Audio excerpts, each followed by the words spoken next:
Weekly cyber security news اور updates کے ساتھ حاضر ہیں۔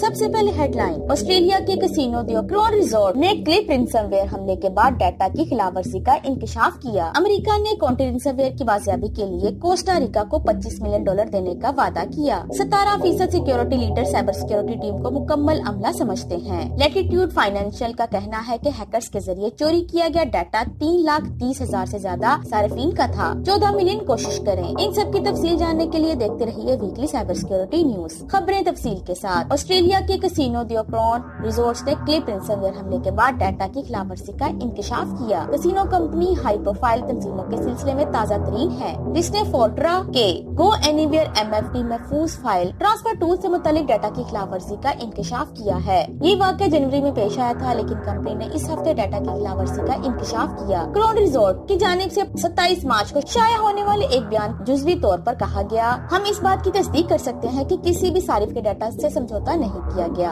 اور ہمارے کاروباری آپریشنز پر کوئی اثر نہیں پڑا۔ امریکہ نے کاؤنٹر رینسم ویئر کی بازیابی کے لیے کوسٹا ریکا کو $25 ملین دینے کا وعدہ کیا۔ امریکی حکومت یہ رقم کوسٹا ریکا کی حکومت کو بیچ رہی ہے تاکہ ملک کو گزشتہ سال ہونے والی تباہ کن رینسم ویئر حملے سے بازیافت کرنے میں مدد ملے، جس نے کئی اہم ایجنسیوں کو معذور کر دیا تھا۔ مئی 2022 میں کوسٹا ریکا کے نو منتخب صدر روڈریگو چاویز نے ہنگامی حالت کا اعلان کیا، جب اب نکارا کاؤنٹر رینسم ویئر گروپ نے وزارت خزانہ، وزارت تعمیرات عامہ اور ٹرانسپورٹ کو کوسٹا ریکن سوشل سیکورٹی فنڈ کو شدید نقصان پہنچایا۔ اس گروہ نے $20 ملین تاوان کا مطالبہ کرنے سے پہلے کھلے عام حکومت کا تختہ الٹنے کا مطالبہ کرتے ہوئے پیغامات شائع کیے تھے۔ فنڈنگ کا استعمال ملک کے نیٹ ورکس کو محفوظ بنانے اور اس کے اہم انفراسٹرکچر کے دفاع کے لیے کیا جائے گا۔ 17% security leader cyber security team کو مکمل عملہ سمجھتے ہیں۔ سیکورٹی لیڈروں کے اپنے سائبر لچک کے بارے میں تصور کا تجزیہ امیرسیو لیبس کے حالیہ مطالعے میں کیا گیا۔ مجموعی لچک پر اعلیٰ اعتماد کے باوجود مطالعہ سے پتہ چلتا ہے کہ ٹیمیں خطرات کے لیے ناکافی طور پر تیار ہیں، جیسا کہ 82% اس بات پر متفق ہے کہ اگر وہ بہتر طور پر تیار ہوتے تو وہ پچھلے سال کے اپنے سب سے اہم سائبر واقعے کے تمام نقصانات کو کم کر سکتے تھے، اور مزید 80% سے زیادہ نہیں سوچتے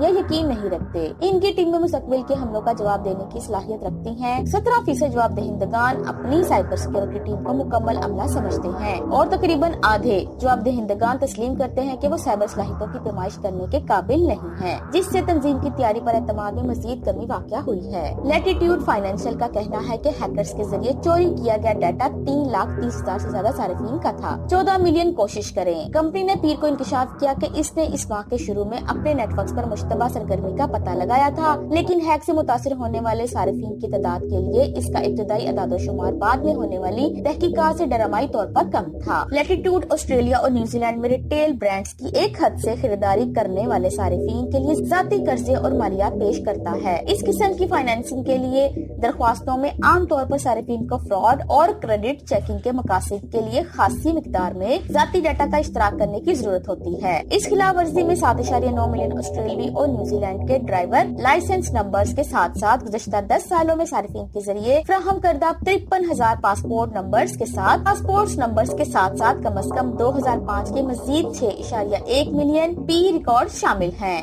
مزید معلومات پر زمونگ یوٹیوب چینل سائبر پشتو یا زمونگ ویب سائٹ www.cyberpashto.com وزٹ کریں۔ ڈیرا منانا